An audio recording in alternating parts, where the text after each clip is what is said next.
yes, we did still own the cigarette company then. Yeah, and it was mentioned we did sell it to Philip Morris in 2005, okay? But still, whether we like it or not, we will still always be associated with a cigarette or tobacco company, yeah? So we never go up to stand and defend the fact that we have nothing to do with it anymore.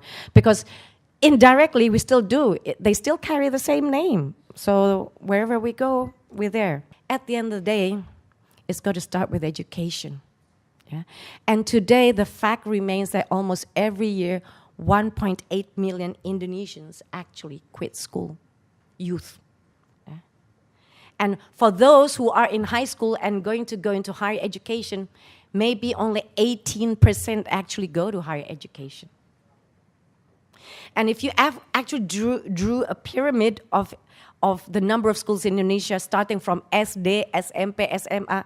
SD is about this, you go to SMP, it's this, you go to SMA, it's this, and you go to university, it's this. So where do all the kids that started the SD go? Okay, and this is what made us think, what is... More than 54% are underqualified. The further you are from Jakarta, the lower the quality. Why? Because good teachers don't want to go to the eastern part of Indonesia. Okay? And look at the quality of the schools. It's reflected in our UN. Look at Ujian Nasional, especially the one 2 years ago, where the further you were out in Jakarta, yang lulusnya makin tinggi. Because the gap is quite huge between west to east. Okay? Here is one that whereby we need to act fast, and this is talking about manpower here. Managing talent, improving leadership development, transforming HR into a strategic partner. That's something that many companies have to start doing. Okay? And the problem is, what's the problem?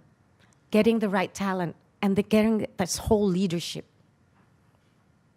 That is where there is going to be a gap in terms of leadership skills and their exposure to the global market. The crucial links are the middle management.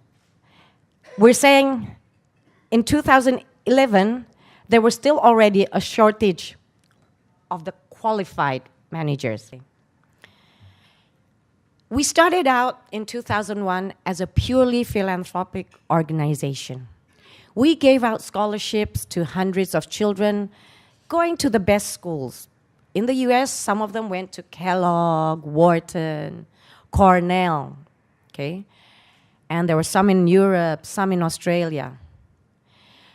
We changed in 2000. Been doing since 2009 has been going out to all corporations, reaching out to individuals to help our cause and trying to get more kids into good schools.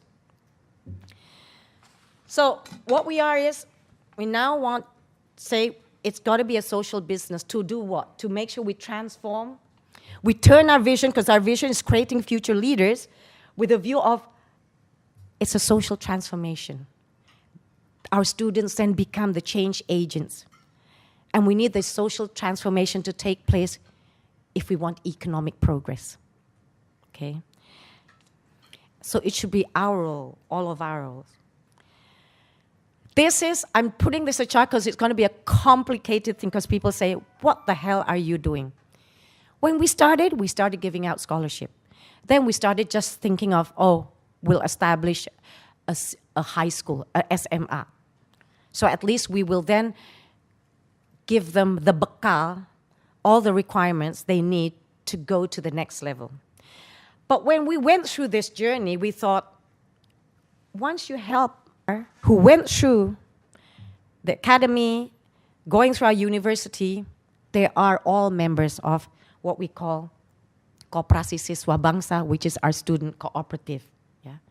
And again, we say it's all about creating future leaders by providing them this whole holistic approach, international quality education. Why? The other thing is, we help them get into the universities. And there are also certain universities that we will allow them pursue their studies. Why? Again, coming back to Indonesia, people are going to ask, oh, which university did you go to?